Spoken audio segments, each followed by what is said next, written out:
திருக்குர்ஆனில் முதல் ஜுசுவில் முதலாய் படைத்த ஆதம் அலைஹிஸ்ஸலாம் அவர்களை பேசுகிற போதே படைத்ததை சொன்ன இறைவன் அதற்கடுத்து கற்றுக் கொடுத்ததைத்தான் பேசுகிறான். அதற்கு பிறகு அவர்களுக்கும் அவர்களுடைய மனைவிக்கும் மக்களுக்கும் பூமிக்கும் நிறைய விஷயங்கள் குர்ஆனிலே பேசப்பட்டாலும் முதலில் அல்லாஹ் பேசுவது கற்பித்தல் பணியை பற்றித்தான். எனவேதான் எழுத்தறிவித்தல் என்பது இந்த உலகத்தில் அல்லாஹுவின் செயலாய் பார்க்கப்படுகிறது. எழுத்தறிவிக்கிற ஆசிரியர்களை இஸ்லாம் அல்லாத பல சமயங்கள் தெய்வம் என்றே சொல்லுகிறது.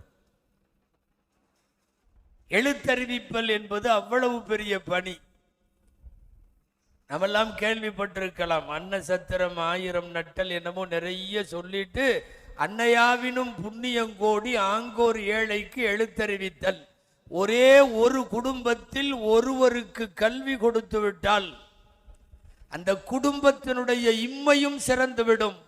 மார்க்க கல்வியாக இருந்தால் மறுமையும் சிறந்துவிடும்.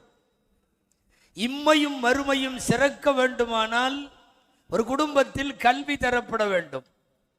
எபெருமானார் ஸல்லல்லாஹு அலைஹி வஸல்லம் அந்த கல்வியின் ஆரம்பமாய் கருதப்படுகிற எழுதுவதும் படிப்பதும் நினைத்தாலே சிலிர்க்கிறது. என்னன்னா, ஒரு 1500 வருஷத்துக்கு முன்னாடி கைதிகளை கொண்டு வந்து நிறுத்திட்டு பேசினாங்க இல்லையா? நினைச்சா ஆச்சரியமா இருக்கு. உங்களில் எழுதுறதுக்கும் படிக்கிறதுக்கும் தெரிஞ்சவன் எங்க பிள்ளைகளுக்கு எழுத படிக்க சொல்லிட்டு நீ கைதியிலிருந்து ரிலீஸ் ஆயிரு. முதல்ல இந்த சிந்தனை ஒரு 14 நூற்றாண்டுக்கு முன்னாடி எப்படி வந்தது? ஒரு கைதிக்கு 4000 ரூபாய், 4000 திர்ஹம் ஒரு கைதிக்கான குற்ற அந்த தொகை பெனாலிட்டி கொடுத்துட்டு போயிடலாம். 4000 ரூபாய் கொடுத்தா 4000 திர்ஹம் வரிசையாய் கொடுத்து கொண்டிருக்கிற மக்களுக்கு இடையில் போய் எனக்கு 4000 வேண்டாம், 4 வார்த்தை உனக்கு எழுதவும் படிக்கவும் தெரிந்தால் எங்கள் குடும்பத்து இஸ்லாமிய குடும்பத்து பிள்ளைகளுக்கு எழுதவும் படிக்கவும் சொல்லிக் கொடு, 4000 வேண்டாம், நீ தானாக ரிலீஸ் ஆகலாம்.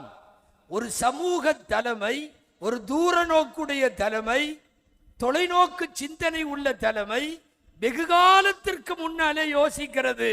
எழுத்தறிவு வேண்டும், இவர்கள் கல்வி பெற வேண்டும், கல்வி பெற்றால் எல்லா உயர்வையும் அடையலாம் என்கிற சித்தாந்தத்தை சொன்னார்கள். அதனால் தானோ என்னவோ நபிகள் நாயகம் ஸல்லல்லாஹு அலைஹி வஸல்லம் நபித்துவம் அறிவிக்கப்பட்ட நாளிலே இருந்து வஃபாத்தாகிற வரை எதை விட்டார்களோ இல்லையோ கல்வி பணியை விடவில்லை. சில போர்க்களங்களில் கூட பங்கேற்கவில்லை.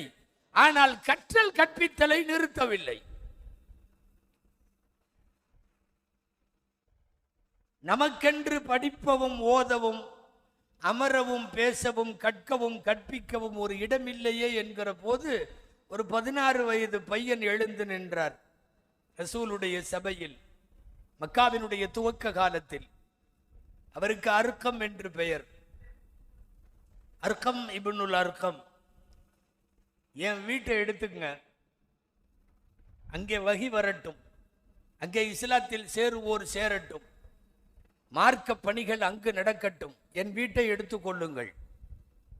அது மாதிரி முதலாக உலகத்தில் மார்க்க கல்விக்கு தொடங்கப்பட்ட கல்வி கூடம் அர்க்கம் மதரசா.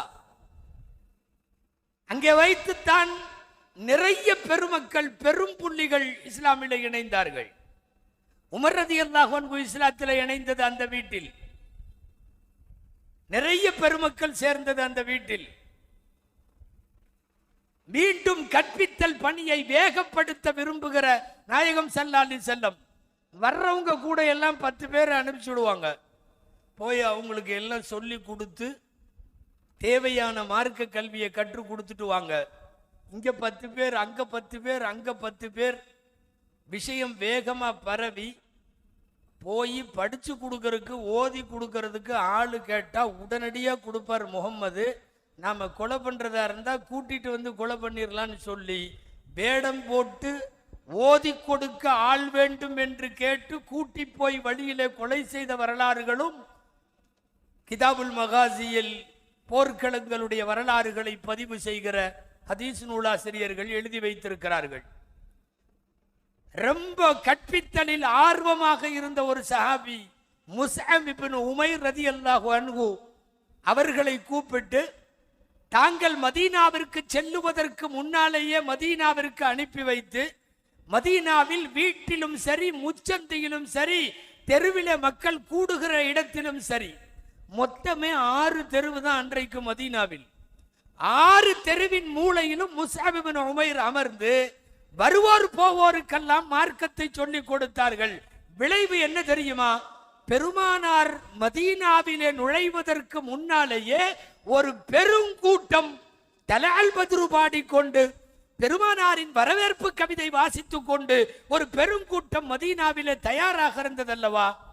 அந்த தயாரிப்பு செய்தது முஸ்அப் இப்னு உமைரின் ஆசிரிய பணி, கற்றல் கற்பித்தல் பணி.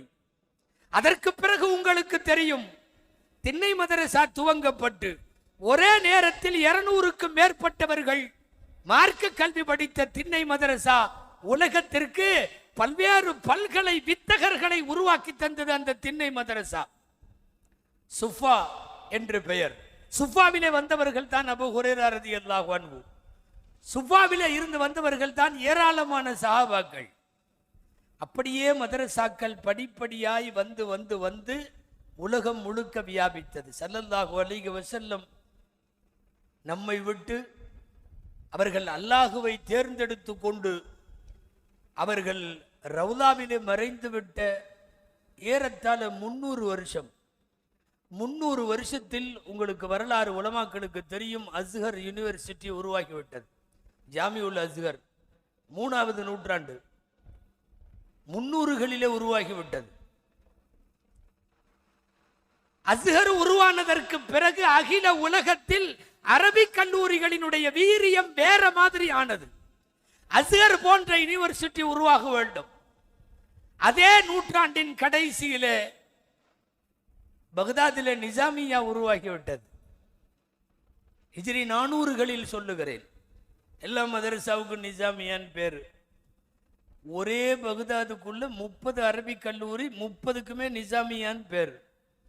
இமாம் கஸ்ஸாலி ஓதுனது நிசாமியா, உஸ்தாதா இருந்தது நிசாமியா, எக்கச்சக்கமான பெருமக்கள் இருந்தது நிசாமியா.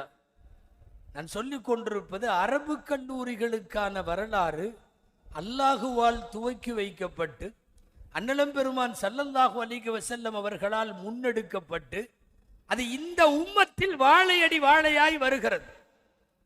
அந்த வரிசையில் தான் எல்லா மதரசாக்களும், தமிழகத்தினுடைய பாக்கியாத்து சாலிஹாத்தாக இருந்தாலும், கீழக்கரை அரூசியாவாக இருந்தாலும், நால்பேட்டை மன்மூல் அன்வாராக இருந்தாலும், இதுவெல்லாம் நூற்றாண்டுகளை கடந்த புராதன மதரசாக்கள்.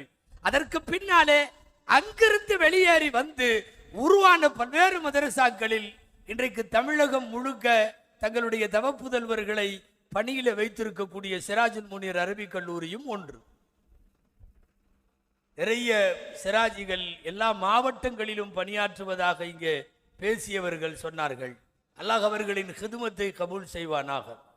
இந்த மதரசாவை துவக்கிய நேரத்தில் மர்ஹூம் அல்லாமா முஹம்மது ஹஜ்ரத் ரஹ்மத்துல்லாஹி அலைஹி நபரல்லாஹு மர்கதஹு வஸகல்லாஹு சராஹு வஜஅல ஜன்னத்தல் ஃபிர்தௌஸி மத்வாஹு அவங்க ஆரம்பிச்ச எந்த நிர்வாகத்தோடு இணைந்து பணி மேற்கொண்டார்களோ அன்றைக்கு பணியில இருந்த நிர்வாகத்திலிருந்து இன்றைக்கு வரையும் பணியில இருக்கக்கூடிய நிர்வாகிகளையும் அன்றைக்கு அவர்களோடு உஸ்தாதுகளாக இருந்த பெருமக்கள்ல இருந்து இன்றைக்கு வரையும் இவர்கள் எல்லோருக்கும் அல்லாஹ் துன்யா ஆகிரத்தினுடைய கைரு பரக்கத்துகளை தருவானாக என்று நான் இடையிலே துஆ செய்து கொள்ளுகிறேன். மதரசாக்களின் பாரம்பரியம் என்பது துவக்கி வைத்தது அல்லாஹ், நடைமுறைப்படுத்தி அதை வழி வழியாய் எடுத்து சென்று அன்னலம் பெருமானார் ஸல்லல்லாஹு அலைஹி வஸல்லம் அவர்கள். அரபு கல்லூரிகள் உயிர் நாடிகளாய் எல்லா காலத்திலும் இருந்திருக்கிறது. ஒரே ஒரு குடும்பத்திற்கு அல்லாஹுவை, ரசூலை, குர்ஆனை, ஹதீஸை, ஃபிக்ஹ் சட்டங்களை நீங்கள் கொடுத்து விட்டால் அந்த குடும்பத்தினுடைய இம்மை மறுமையை தூக்கி நிறுத்துகிறீர்கள் என்று பொருள்.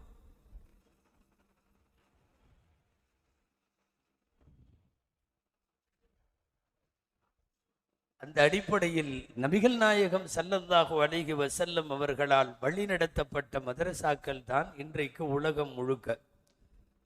தமிழகத்தில் ஏறக்குறைய 95 பட்டங்கள் இப்போது இருப்பதாய் சொல்லுகிறார்கள். ஆலிம் பெருமக்கள் அவர்களுடைய மதரசாக்களில் பெறக்கூடிய பட்டங்கள் எல்லா துறைகளிலும் உலமாக்களாய். உங்களுக்கு தெரியும், நபிமார்களின் வேலை என்று 4 வேலையை அல்லாஹ் சொல்லுகிறான் அல்லவா? எத்லு அலைஹிம் ஆயாத்திஹி, ஓதுற வேலை, ஓதி காட்டுதல். வயுஅல்லிமுஹுமுல் கிதாப், வேதத்தை கற்குதல், அந்த வேதத்தை கற்றுத்தருதல் தப்சீர் என்று சொல்லுவோம். வல் ஹிக்மா, கததா ரஹிமகுல்லா சொல்லுகிறார்கள், ஹிக்மா என்பது இங்கே ஹதீசு கலை. வயுஸக்கிஹிம், தஸவ்வுஃப் என்கிற ஆன்மீகம். 4 தான் எல்லா நபிமார்களும் செய்தது. ஒன்று, ஓதுகிற காரிகள் உருவாக வேண்டும், தப்சீர் செய்கிற உலமாக்கள் உருவாக வேண்டும், ஹதீசுகளை விரித்து விளக்குகிற முஹத்திஸீன்கள் உருவாக வேண்டும். 4வது தஸ்கியத் என்கிற ஆன்மீக பெருமக்கள் உருவாக வேண்டும். 4 வேலையும் செய்தார்கள் எம்பெருமான் ஸல்லல்லாஹு அலைஹி வஸல்லம். 4க்கும் 4 பேரை ஏற்படுத்தினார்கள்.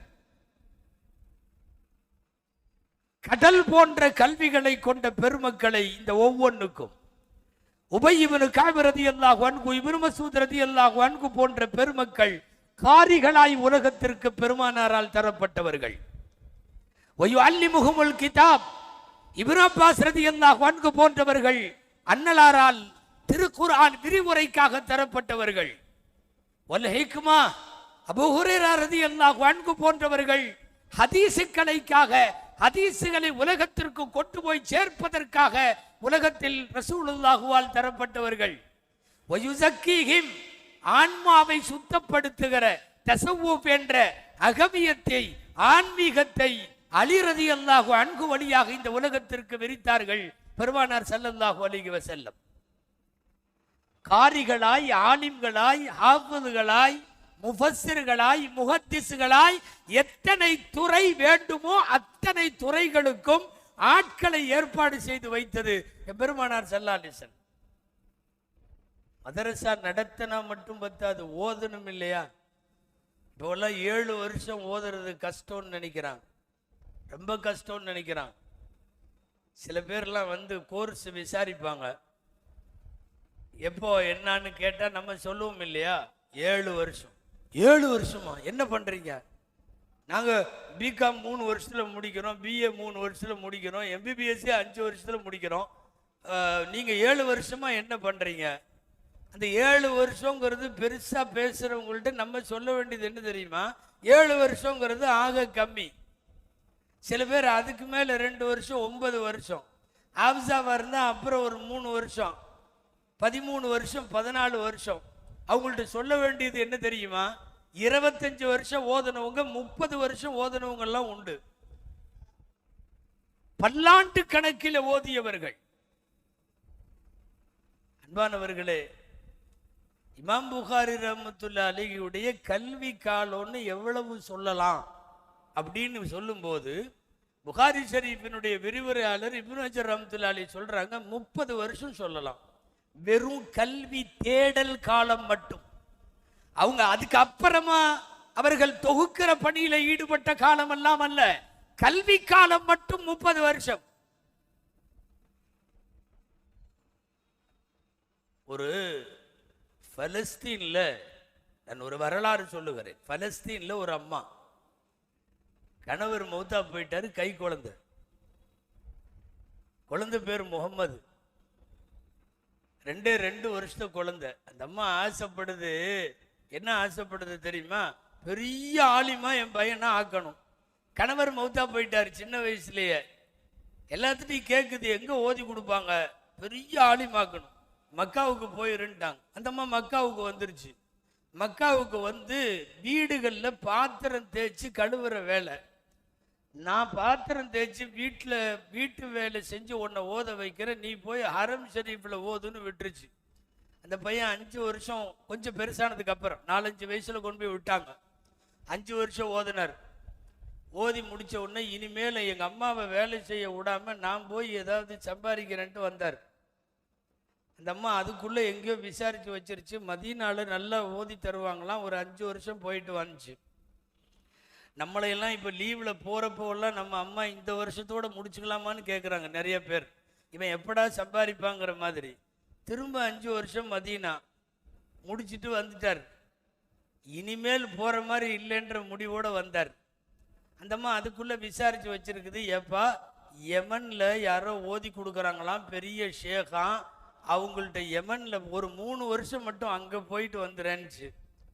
தாய் சொல்லை தட்டாத முகம்மது அங்கேயும் போனார். 3 வருஷம் யமன். வாலிபராய் திருமணத்திற்கு தயாராக இருக்கக்கூடிய வயதை எட்டிவிட்ட முகம்மது வருகிற போது முடிவோடு வருகிறார். இன்னமும் எங்கள் அம்மா வீட்டு வேலை செய்யணுமா? இந்த அம்மா விசாரித்து வச்சுட்டாங்க. வந்து கொஞ்ச நாள் இருந்த உடனே மெதுவாக சொன்னாங்க, மக்காவில் ஓதிட்ட, மதீனாலையும் ஓதிட்ட, அதுக்கப்புறம் இப்போ யமன்லையும் ஓதிட்ட. ஆனால் எல்லாம் சொல்கிறாங்க பக்தாதில் ஓதனா தான் முழுமை அடையுமாமா. அதனால் நீ பக்தாதுக்கு மட்டும் போயிட்டு வந்துட்டா போதும், நான் அதுக்கப்புறம் உன்னை எங்கேயும் போக சொல்ல மாட்டேன். ஆனால் என்னன்னா பக்தாதில் எப்போவுமே 7 வருஷம்தான். பக்தாதில் போனால் அவ்வளோ சீக்கிரம் யாரும் வரமாட்டாங்க. போய் முகம்மது உள்ளே நுழைந்தால் பக்தாதில் என்ன ஆச்சரியம் நடந்தது தெரியுமா? இவர்கிட்ட ஓத ஆரம்பிச்சிட்டாங்க எல்லாரும். ஒரு இடத்துல போய் இவர்களும் ஓதுகிறார்கள். இன்னொரு பெரிய மஸ்ஜிதிலே ஹதீஸ் பாடத்தை இவர்கள் நடத்துகிறார்கள். பக்தாத் அல்ல, இன்றைய பழைய கூஃபாவினுடைய முக்கு எல்லாம் போயிருச்சு அவருடைய பெயர். போய் போய் போய் இப்படி ஒரு பெருமகன் பயங்கரமான கல்வியாளர் என்று பரவி அரசருக்கு காதுக்கு போயிருச்சு. மன்னர் ஹாரூன் ரஷீத் பாதுஷா ரஹ்மத்துல்லாஹி அலைஹி கூப்பிட்டு விட்டு பை நிறைய தங்க காசு கொடுத்தார். நீங்க இனி ஓதவெல்லாம் வாங்க, வீட்டுக்கு போங்கன்னார். அப்படியே அந்த பைய வாங்கிட்டு வந்தார். மக்காவை நோக்கி அம்மாட்ட கொண்டு வந்து கொடுக்க வர்றார். அந்த அம்மா வாழ்க்கையில இந்த தங்க காசு இன்னும் 4 தலைமுறைக்கு செலவு பண்ணலாம். தங்க காசுன்னா அவ்வளவு தங்க காசு. 2 தங்க காசு வாங்கினாவே பெரிய விஷயம். பை நிறைய தங்க காசு. முன்னாடியே குதிரையில வந்த யாரோ வந்து அந்த அம்மாட்ட சொல்லிட்டாங்க, உங்க பையன் ஓத வேண்டாமா, மன்னரே அவ்வளவு தங்க காசை கொடுத்து அனுப்பிச்சிட்டாரு, உனக்கு என்ன இனி வாழ்க்கை பயங்கரமா இருக்க போகுதுன்னு சொல்லி யாரோ சொன்னாங்க. அவங்கள்ட்டையே திரும்ப அனுப்பிச்சு விட்டுச்சு. முகம்மது இங்க வரும்போது நான் அனுப்பின மாதிரி வெறுங்கையோட வரணும், வெறுங்கையோட வரணும், எல்லா காசையும் விட்டுறணும், எல்லா காசையும் போட்டுட்டு வந்துடணும், வெறுங்கையா வரட்டும். மக்காவினுடைய வாசல்ல வச்சு அத்தனை ஃபகீர்களுக்கும் பிரிச்சு கொடுத்து போட்டு வெறுங்கையோடு வந்து நின்றார். நின்ற மாலையே ஹரம் ஷரீஃபில் மக்காவில் கஅபாவில் பாடம் நடத்த கொண்டு போய் அமர வைத்தார்கள். நாம் யோசித்து பார்க்கிறோம், இந்த உலகத்தில் இன்றளவும் மிகப்பெரிய சட்டமேதையாய் நாம் சொல்லுகிற இமாம் ஷாஃபி ரஹ்மத்துல்லாஹி அலைஹி தான் இவர்கள். அவர்களுடைய பெயர் முஹம்மது இப்னு இத்ரீஸ் ஷாஃபிஈ ரஹிமஹுல்லாஹ். ஓதிய காலங்கள் ஏறக்குறைய 15 வருஷம் 20 வருஷம். 20 வருடம் ஓதியவர்கள், 25 வருடம் ஓதியவர்கள் எல்லாம் உண்டு. இப்படி நிறைய பேரை சொல்லலாம். ஒரு நேரத்தில் குடும்பமே கல்விக்காக, மார்க்க கல்விக்காக சில வீடுகளே மதரசாக்களாக மாறி இருந்தது. மதரசாக்களுக்கா அந்த வீடுகளை ஆக்கி விட்டார்கள். ஆம்பளைங்க மட்டும் இல்ல, பெண்கள் எத்தனை பேருங்கிறீங்க?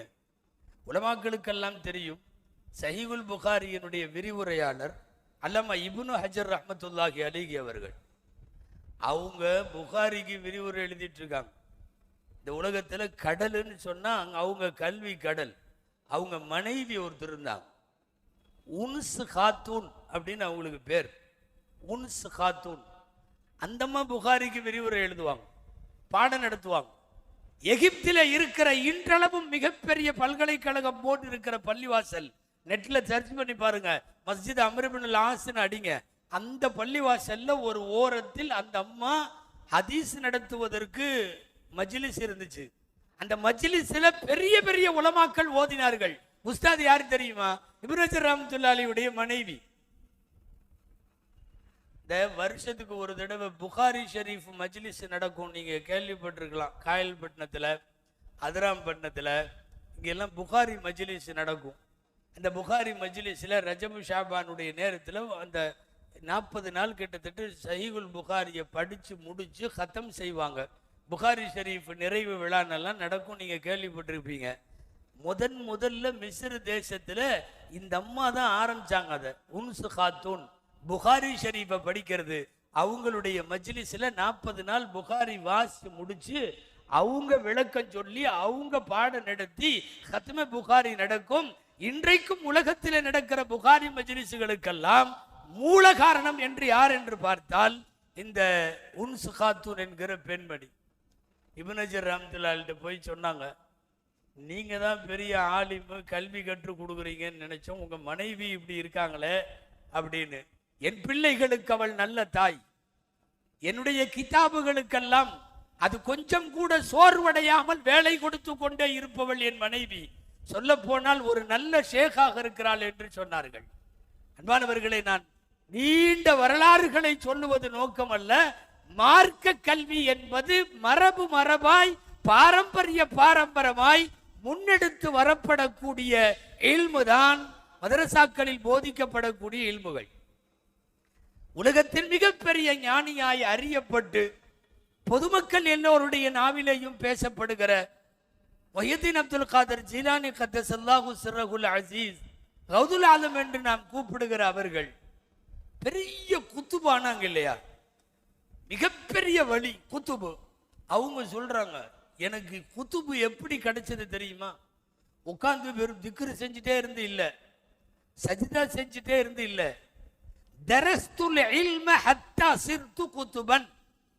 நான் இல்மு ஓதி கொடுத்து ஓதி கொடுத்து அல்லாஹ் என்னை குத்துபாக ஆக்கிவிட்டான் என்கிறார்கள். ஆன்மீகத்தினுடைய உயரத்திற்கு போவதற்கு மார்க்கம் சார்ந்த அறிவுகள் தான் வேண்டும். நான் சொல்ல வருவது, மதரசா தொடர்ந்து நடத்தப்படணும். ஆர்வத்தோடு மாணவர்கள் பல்லாண்டானாலும் பரவாயில்லை, பண்பட்ட உலமாக்களாய் வருவதற்கு ஓத வேண்டும். உங்களுக்கு எல்லாம் தெரியும், சஹீஹுல் புகாரிக்கு அடுத்தது இந்த உலகத்தில் பிரபலமான நூல், ஹதீஸ் நூல் எதுங்க? சஹீஹ் முஸ்லிம். காலமெல்லாம் ஹதீஸ் எழுதி வஃபாத்தானது எப்படி தெரியுமா? முதல் நாள் மஜ்லிஸ் அவங்க ஊருக்கு பக்கத்து ஊர் ஒன்று, அந்த ஊருக்கு நைசாப்பூர்னு பேர். அந்த ஊருக்கு போனப்போ ஒரு ஆள் சபையில் வச்சே கேள்வி கேட்டார், இந்த ஹதீஸ் எங்க வருதுன்னு. வந்து உட்காந்து வீட்டில் உட்காந்து விடிய தொலாவனாங்க. ஒரு ஹதீஸை கிடைக்கல, பார்த்துக்கிட்டே இருக்கிறாங்க. அந்த காலத்தில் ஏடுகள், அந்த ஏடுகளை புரட்டி பார்க்குறாங்க, ஹதீஸ் கிடைக்கல. நைட்டு ஒருத்தர் கொண்டு வந்து ஒரு கூட நிறைய பேரிச்சம்பழம் கொடுத்தார். ஒவ்வொன்றா எடுத்து சாப்பிட்டுக்கிட்டே பார்த்துட்டு இருந்தாங்க. ஃபஜ்ர் ஆயிருச்சு, கூட காலி. அளவுக்கு மிஞ்சனா எதுவுமே வேலைக்கு ஆகாது. பேரிச்சம்பழமாக இருந்தாலும் ஒரு கூடை ஃபுல்லாக சாப்பிட்டா என்ன ஆகும்? சோழி முடிஞ்சது. கரெக்டாக ஃபஜ்ர் நேரம் ஹதீஸு கிடச்சிருச்சு. எடுத்து தனியாக எழுதுனாங்க. அவருக்கு இந்த ஹதீஸுன்னு எழுதி முடிக்கிறாங்க. பேரிச்சம்பழமும் காலி, ஹதீஸும் கிடச்சிருச்சு. அப்படியே விழுந்து மௌத்தாயிட்டாங்க. ஜனாசா ஃபஜ்ருடைய வக்கத்து. இமாம் முஸ்லிம் ரஹிமஹுல்லா கல்விக்காக வேண்டி கரை கடந்து காலங்கள் கடந்து ஞானத்தை பெறுவதற்காக பெருந்தவம் கிடந்தவர்கள். நான் இந்த மாதிரி கல்விக்காகவே தன்னை அர்ப்பணித்த பெருமக்களின் வரலாறுகள் நிறைய சொல்லிக் கொண்டே போகலாம். அன்பானவர்களே, இன்றைக்கு இப்ப பேசுறப்ப கூட சொன்னாங்கல்ல, மாணவர்களை பொருளாதார ரீதியான சிந்தனை அழுத்தப்படுவதால் அரபு கல்லூரிகளுக்கு அனுப்புவது இப்போது குறைந்திருக்கிறது. நிச்சயமாக குறைந்திருக்கிறது.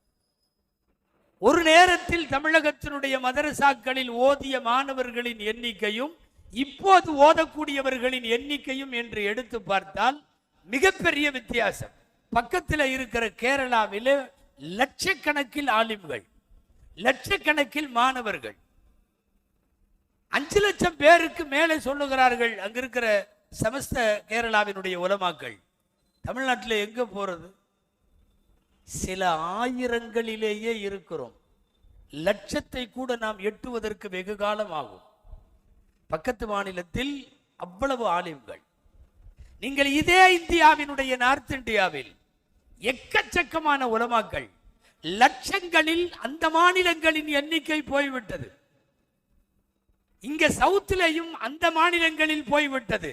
ஆனால் தமிழகத்தில் அது சில ஆயிரங்களாகவே இருக்கிறது என்பதை யோசித்து பார்க்கிற போது அரபு கல்லூரிகளில், மதரசாக்களில் மாணவர்களின் சேர்க்கையிலே உள்ள தொய்வு வருத்தத்தோடு யோசிக்க வைக்கிறது.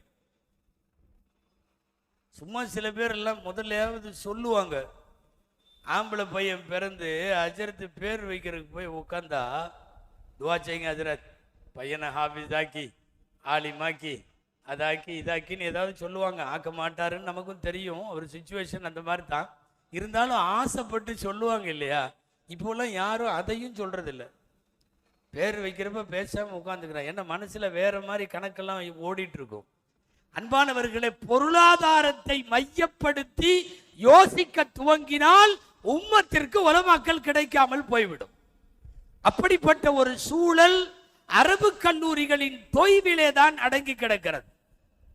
நான் பெரிய வரலாறுகளுக்குள்ள போகக்கூடாதுங்கிறதுக்காக அடக்கி சொல்லுகிறேன். தாத்தாரிகள் மதரசாவை அழித்தார்கள், ஆங்கிலேயர்கள் மதரசாக்களை அழித்தார்கள்.